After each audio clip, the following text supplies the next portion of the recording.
Hello friends, வணக்கம்.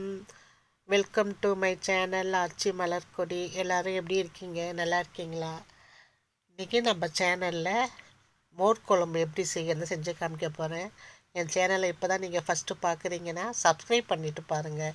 அப்படியே பக்கத்தில் உள்ள பெல் ஐக்கானையும் கிளிக் பண்ணிவிட்டு பாருங்கள். அப்போ தான் நான் போடுற வீடியோலாம் உங்களுக்கு உடனுக்குடன் நோட்டிஃபிகேஷனில் காமிக்கும்.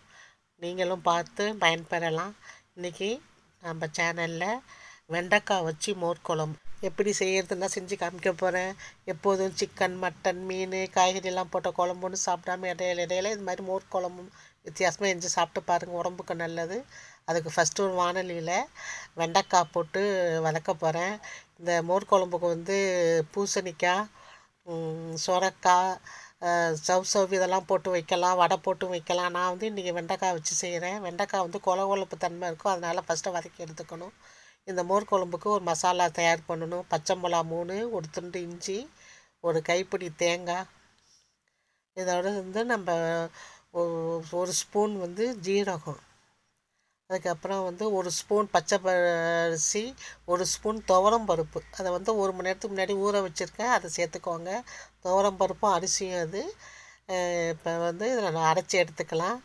இந்த பதத்துக்கு நைஸாக அரைச்சிக்கோங்க.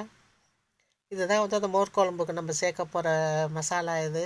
இப்போ வந்து அதுக்கப்புறம் கெட்டி தயிர் எடுத்து வச்சுருக்கேன். நல்லா ஒரு பவுல் தயிர், புளிப்பு இல்லாத தயிராக எடுத்துக்கோங்க. அப்போ தான் நல்லாயிருக்கும் மோர் குழம்பு சாப்பிட வாசனையாக. அந்த தயிரை வந்து அப்போல்லாம் மத்து போட்டு கடைவாங்க. இப்போ நான் வந்து மிக்சியில் அரைச்சி காமிக்கிறேன். மிக்சியில் அரைச்சி வச்சுப்போம், அப்போ தான் திப்பி இல்லாமல் இருக்கும். இதுக்கப்புறம் மோர் குழம்பு வந்து தேங்காய் எண்ணெயில் தாளிங்க ரொம்ப நல்லாயிருக்கும். நான் வந்து தேங்காய் எண்ணெய் ஒரு உளிக்கரண்டி போட்டிருக்கேன். இல்லை கடுகு உளுந்து போட்டு தாளிச்சிக்கோங்க. நல்லா கடுகு பொழிஞ்சோடனே இதுக்கு காரத்துக்கு இந்த காஞ்ச மிளகாவும் கருவேப்பிலையும் போட்டிருக்கேன். நம்ம மிளகாத்தூள்லாம் சேர்க்க மாட்டோம். அந்த தேங்காயோடு சேர்த்த பச்சை மிளகா, இந்த காஞ்ச மிளகா 2 தான் வந்து இது காரத்துக்கு, இந்த மோர் குழம்புக்கு. இது நல்லா வந்து மிளகா வந்து எண்ணெயில் பொரிஞ்சு நிறம் மாறணும். இதுக்கப்புறம் தான் நம்ம வந்து ஒரு பெரிய வெங்காயம் அரிஞ்சு வச்சுருக்கேன், அதையும் சேர்த்துக்கோங்க. வெங்காயம் போட்டு தாளிங்க, இந்த மோர் குழம்பு நல்லாயிருக்கும். இப்போ கடுகு, காஞ்ச மிளகாய், வெங்காயம், கருவேப்பிலை போட்டு தாளிச்சிட்டோம். இப்போ வந்து அடுப்பை வந்து சிம்மில் வச்சுக்கோங்க. வெங்காயம் வதங்கின பிறகு இப்போ நம்ம வந்து பெருங்காயம் சேர்க்குறோம். பெருங்காயம் வந்து அடுப்பு தீ பெருசாக இருந்ததுன்னா கருகி போயிடும். அதனால் சிம்மில் வச்சுட்டு இந்த பெருங்காயத்தூளை சேர்த்துக்கோங்க. இந்த பெருங்காயமும் வதங்கின பிறகு இப்போ நம்ம வந்து அரைச்சி வச்சுருந்த தேங்காய் விழுதை சேர்ப்போம்.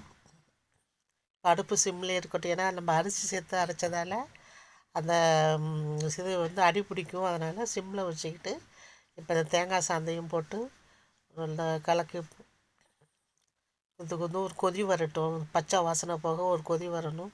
அது வரைக்கும் இது எண்ணெய் சட்டியில் வேகட்டும். அந்த மிக்சி கழுவுன தண்ணியை சேர்த்து கொஞ்சம் திக்காக இருக்குது, அதனால் இப்போ நம்ம வதக்கி வச்சுருந்த வெண்டைக்காயை சேர்த்துக்கலாம் அந்த குழம்போட. இந்த கலர் வெள்ளையாக இருக்கும், அதனால் கொஞ்சோண்டு மஞ்சத்தூள் சேர்த்துக்கிறேன், நிறம் அழகாக இருக்கும். போட்டு நல்லா கலக்கிடுங்க அந்த மஞ்சத்தூளை போட்டு. ஏன்னா ஒரே இடத்துல திப்பியாக நிற்கும் அந்த மஞ்சத்தூள். இப்போ ஒரு கலக்கிட்டு ஒரு கொதி வரட்டும். அந்த கொதி வந்தால் தான் பச்சை வாசனை போகும். இப்போ அந்த குழம்புக்கு தேவையான உப்பு சேர்த்துக்கலாம். அந்த சமயத்தில் கல் உப்பு தேவையான அளவு சேர்த்துருக்கேன்.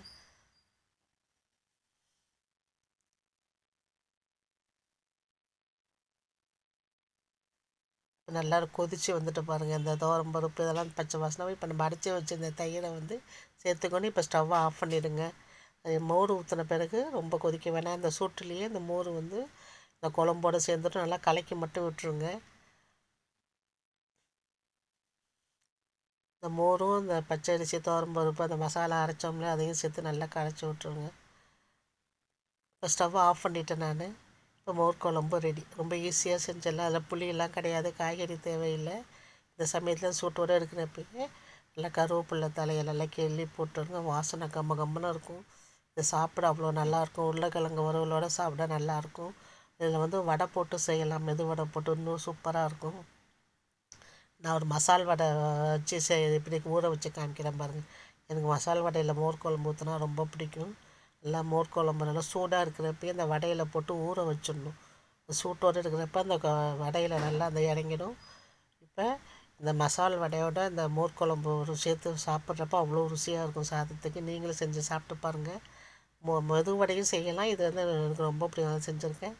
இந்த மோர் குழம்பு வந்து சாப்பிட்டிங்கன்னா வயிற்றுக்கு ரொம்ப நல்லது. தயிர் நம்ம வந்து சேர்த்து சாப்பிட்றோம். பெருங்காயம், அரிசி, துவரம்பருப்பு எல்லாமே வந்து நல்ல பொருள் தான். இந்த வீடியோ உங்களுக்கு பிடிச்சிருந்தா சப்ஸ்கிரைப் பண்ணுங்கள், லைக் பண்ணுங்கள், ஷேர் பண்ணுங்கள். தேங்க்ஸ் ஃபார் வாட்சிங்.